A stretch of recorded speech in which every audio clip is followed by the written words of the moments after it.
अस्सलाम वालेकुम dear students, उम्मीद है कि आप सब ईमान और सेहत की बेहतरीन हालत में होंगे। हम चैप्टर पढ़ रहे थे हज़रत उमर वाला और इसका एसएलओ है use knowledge of previously learn rules of silent letters in tricky words and learn to read new words. अच्छा, इसमें हम जो हमारा कल वाला एसएलओ भी कल वाला जो हमारा पार्ट डी हमने सॉल्व कर लिया था साइलेंट लेटर्स वाला, वही वाला उससे रिलेटेड ही एसएलओ है कि जो साइलेंट वर्ड्स होते हैं वो कौन से होते हैं, उनको कैसे लिखा और पढ़ा जाता है।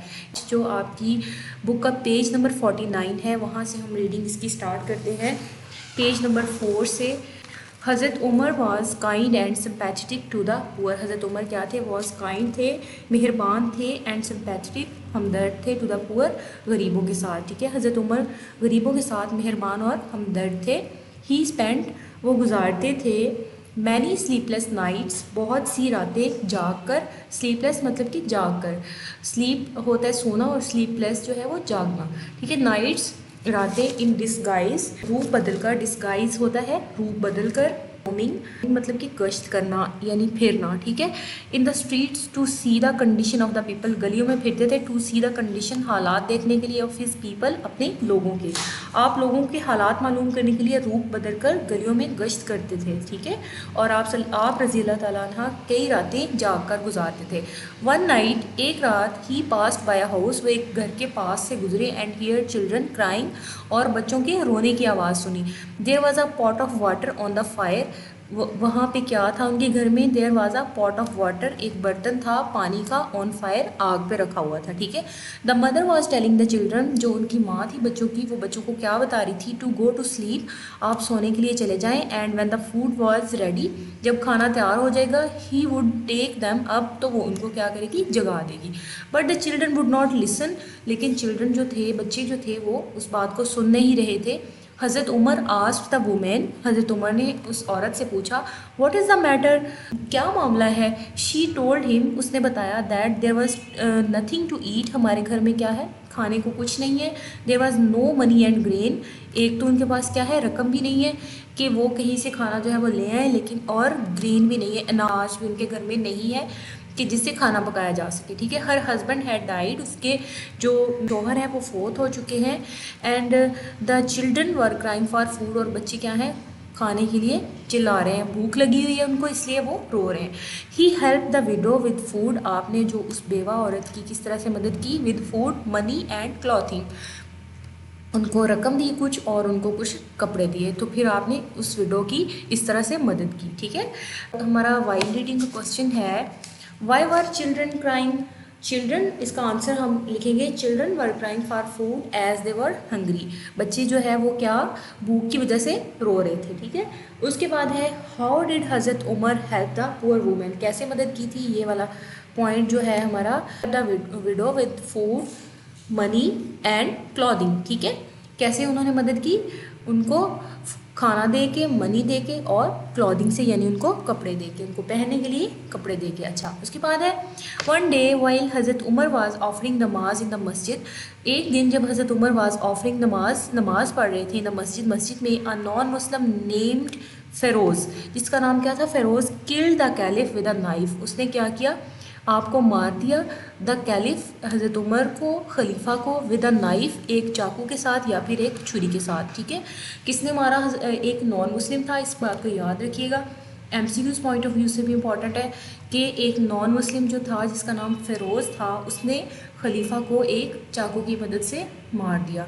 हज़रत उमर लाइज बरिड, हज़रत उमर जो है वो कहाँ पे दफन है?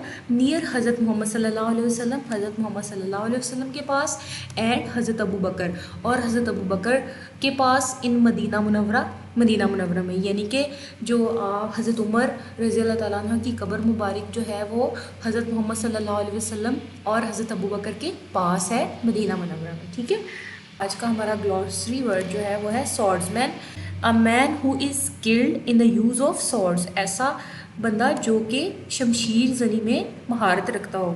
सॉर्ड्समैन, शमशीर जनी जो होती है उसका मतलब यही होता है ना कि तलवारों के साथ लड़ना, तो जैस जो कि इस काम में माहिर होता है उसको हम कहते हैं सॉर्ड्समैन। ठीक है, उसके बाद है page number 52, comprehension number 5 and 6। ठीक है, ये एक्सरसाइजेज जो है वो हमारे चैप्टर से रिलेटेड ही हैं, हम उसको कर रहे हैं और लकीली आज जो है वो हज़रत उमर वाला ही चैप्टर हमारा चल रहा है, ठीक है।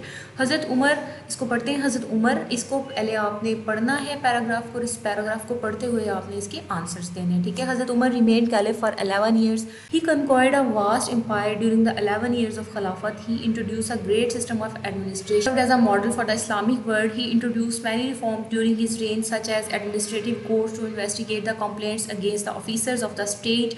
He also reformed army, police, force and tax system. Okay, ये हमारा पैराग्राफ, हम इसका तर्जुमा जो है वो बड़े अच्छे तरीके से इसकी रीडिंग पढ़ चुके हैं। और तो इसके एमसीक्यूज़ देखते हैं। दिस पैसेज इज़ अबाउट हज़रत उमर्स। इसमें क्या आ रहा है, खिलाफत के बारे में आ रहा है, जस्टिस या रेन या फिर एडमिनिस्ट्रेशन एंड रिफॉर्म। सो हमारा करेक्ट ऑप्शन जो है वो है D. How long did Hazrat Umar rule कि 9 ईयर्स, 10 ईयर्स, 11 ईयर्स एंड 12। हमें पता है कि 11 ईयर्स था, ठीक है। What does this system of administration, ये देखिए यहाँ पे हमें अब 11 ईयर्स बताया गया है। System of administration serve for the Islamic world. Authority थी उनका, या फिर वो एक एज अ मॉडल के तौर पे थे, क्वालिटी थी या फिर इक्वालिटी थी, ठीक है। मॉडल हमारे पास जो है वो ज़्यादा सूटेबल वर्ड आ रहा है। He established administrative courts to investigate the complaints against.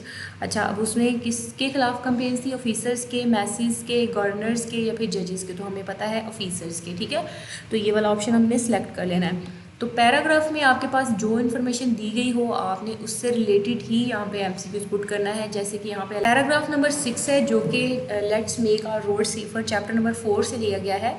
ये भी आप बहुत अच्छी तरीके से पढ़ चुके हैं। Every day when we go to schools, offices और markets, we have to use roads and pass through traffic.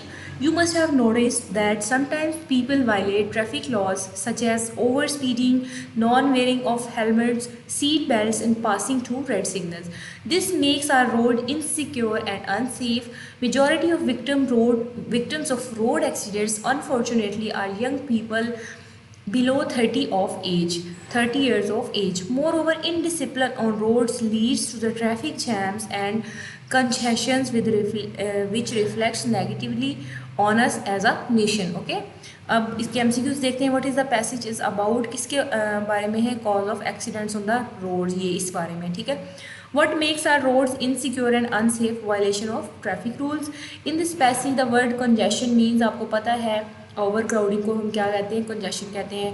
But leads to the traffic jams and congestion on roads, क्या चीज़ जो है वो ट्रैफिक जैम का बाइस बनती है? इनडिसिप्लिन जो है वो ट्रैफिक जैम्स का बाइस बनती है। ओके, तो ये आज एडिशनल एक्सरसाइज जो हमारी चैप्टर नंबर 1 की चल रही थी उसका पार्ट सी करेंगे।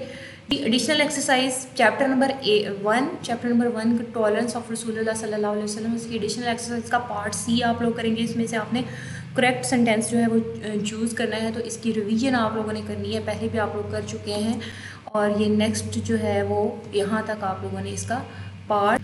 आज का आपका होमवर्क है right part D, silent Hunt letters eight page number 51। जो बेटा हमने कल साइलेंट लेटर्स हंट किए थे वो आपने लिखने हैं। मैं आपको बुक दोबारा से दिखा देती हूँ। पेज नंबर 51 पे हमने जो साइलेंट लेटर्स हंट किए थे ये आपका होमवर्क है। इसको अच्छे से सॉल्व करके पोर्टल पे अपलोड कीजिएगा। ये थी आज की हमारी क्लास। फी अमान अल्लाह।